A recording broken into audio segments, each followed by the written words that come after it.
Sunday morning group. Thought I would give you this video before we got together.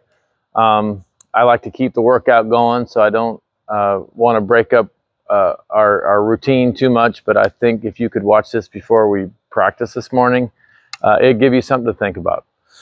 So we're all different shapes and sizes and quickness and technique and footwork and reaction time, and you need to know where you fit in each one of those categories. So I don't have the quickest hands, but I feel like I have good hands and I anticipate pretty well. And I really like my overhead and I like my half volley. And I love to defend. I also can offend, but I love to defend. So because of that, I play a little further away from the net, because as I watch people age in their shot selection, they end up lobbing a little bit more, and I just don't like to get lobbed over. So I'm really comfortable from about here, which is a little further away than mid box. And then if I get a half volley, I'm comfortable letting it bounce, and I love to drop volley off of a half volley.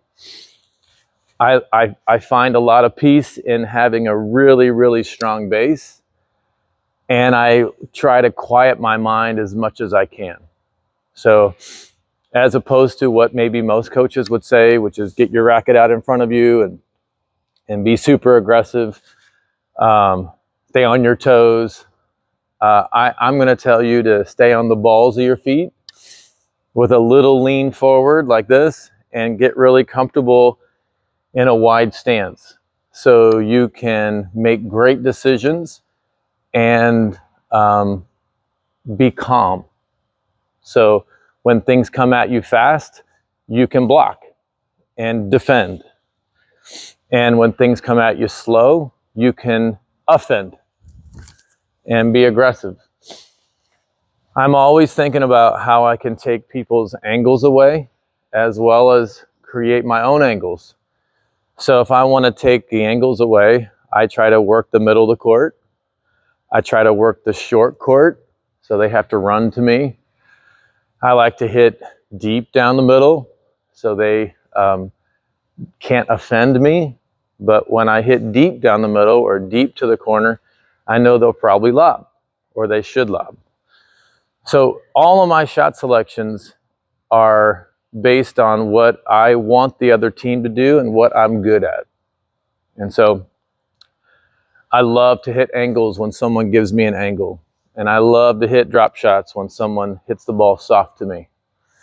I love to offend and hit the net person's feet if I get a slow ball so I can go.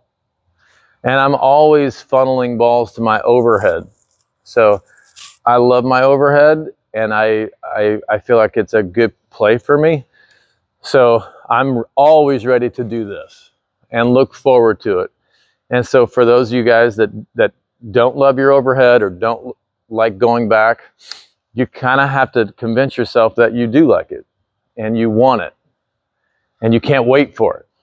Or whatever shot it is that you have trouble with, whether it's like the fast one that comes at you or the half volley, your mindset should be, I can't wait to have another chance at that. And I'm looking for that. And then there's this calmness that happens when you think that way, and it's just another shot for you to get to practice and get to use. So by nature, I'm a defender first, and then I love to look for my offense when I can. And my offense comes from angles, like I said, and drop shots and hitting at people's feet. But I just wanted to go over a few things like that with you in this short video. It's not getting short anymore, but these are just some of the things that go through my mind when I'm playing the net. And my positioning depends solely on what the other person does, what I can do, how I'm built, and then where my partner might be next to me, or are they back behind me. That gives me the freedom to move all the way around this box. All right, I hope I challenged you to think about a few things. I'll see you guys soon.